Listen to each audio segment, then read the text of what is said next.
All right, y'all ready for some laughter, for some joviality, for some joy? Y'all give it up for our next performer. A huge round of applause for John Ness.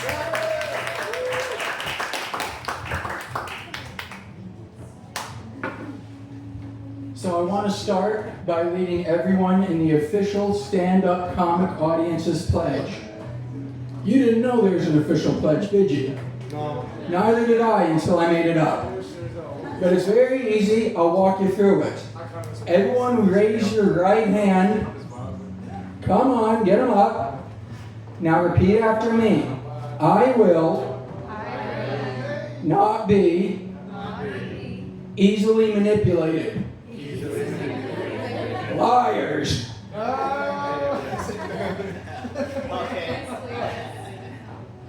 So this bit was originally going to be on jobs and work, but I just got a new job and I want to keep it a while.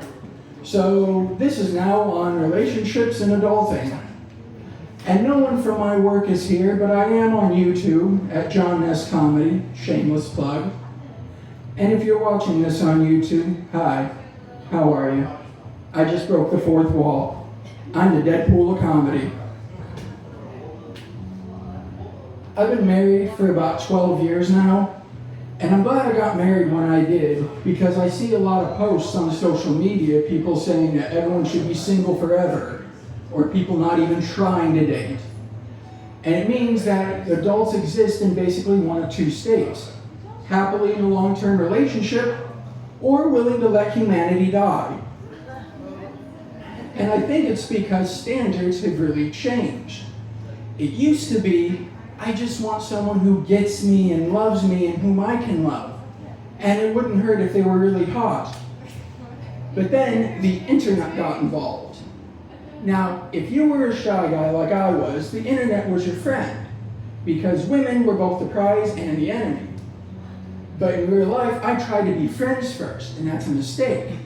Because when you meet a woman, there's a countdown that starts ticking down in her head of when you have to ask her out by for her to say yes. And I didn't have the beard back then to cover all this. So my countdown was so short that MacGyver would have been sweating. I was being friend zoned before we were even friends. But now they have all these dating sites and apps, and those really help people. Because now guys are approaching as potential dates, not as friends who've forgotten their place. Unfortunately, this meant more options, and since you probably aren't the best one, that's a problem. Because now people's unrealistic expectations, they suddenly seem a lot more realistic.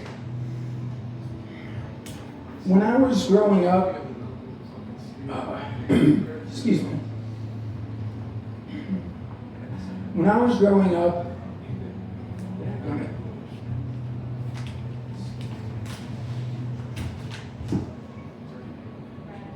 I'll be with you shortly.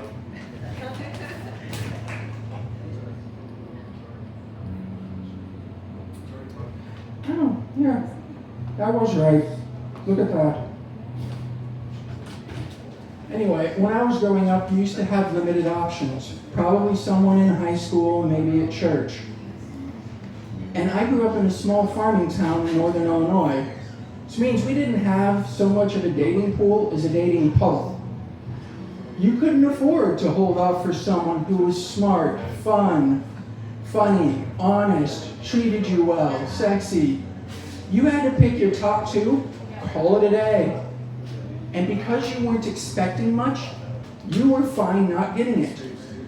It was like going to McDonald's. You know it's not a fancy steakhouse, but you also know nobody there is going to judge you for going there. We may have been settling, but we were all settling together, and that built a sense of community. But now, in any major city, there's hundreds of thousands of dating options, right? So people are holding out for their Matt Damon or their Kate Upton, thinking they can actually land someone like that. And I blame the media and parents for telling their kids they can be with whomever they want. No, you can't. Life doesn't work that way. Chloroform and duct tape do, But those come with their own set of problems. And honestly, you are not a 10. I'm not being mean here. Nobody is a 10. Even if you were physically, you still have your mental and emotional problems. And denying life's problems doesn't make them go away. I know this because my kids are always still hanging around. So here's the key to happiness in life. You didn't think you'd find it at a stand-up comedy show in a coffee shop, but you're lucky. The key to happiness in life is settle. The vast majority of us, statistically speaking, are within one standard deviation of average. And if you've heard the term standard deviation, not quite sure how to calculate it, you're one of us. But basically 2/3 of people, 2/3 are roughly average. Stay with us. There's a lot more options here and less judgment. And you're not going to climb out of this muck by dating someone elite. That just means they have bad judgment. They're still elite. You're still you. Look at the person on your right and the person on your left. If either of them are better than you, you're average. If neither of them are, you're arrogant. And when you find that non-special someone, hold on to them. There may be plenty of fish in the sea, but when you have found that very average fish and put it in a little plastic bag to take home and put in a tiny aquarium and yell at for not helping you out enough around the house, hold on to your lazy fish. Now, my wife and I, we have 4 kids. And I am not going to make the mistake that so many parents do. And that's telling my kids they can be anything they want when they grow up. Because 99% of people don't grow up to be anything special. Which means 99% chance I would effectively be telling my kids, well, you could become anything you want, but I guess you just suck. Especially with my 2 boys, because I've had to tell both of them to not lick the walls. More than once. I'm sorry, but that's not brain surgeon material. If either of them comes up to me and says, Dad, I want to be a doctor when I grow up, or I want to be a lawyer, I'm going to have to tell them, well, son, that's a terrific dream, but you might want to adjust your expectations a little bit. You could serve fries to doctors and lawyers. Is that close enough? And parenting, it's harder than ever, which is why I let the TV and internet do most of it. And my kids are learning the important stuff. Dysfunctional family dynamics, how broken our political system is, how geckos can save you money on car insurance. But one thing they're not learning is physics. There's a show called Jessie and Nessie, in which a little girl and the Loch Ness Monster team up to solve mysteries. And in one of them they ask, why do airplanes fly? Or how do airplanes fly? And their best theory is, maybe they're not flying, they just have really long legs. Never did solve the mystery.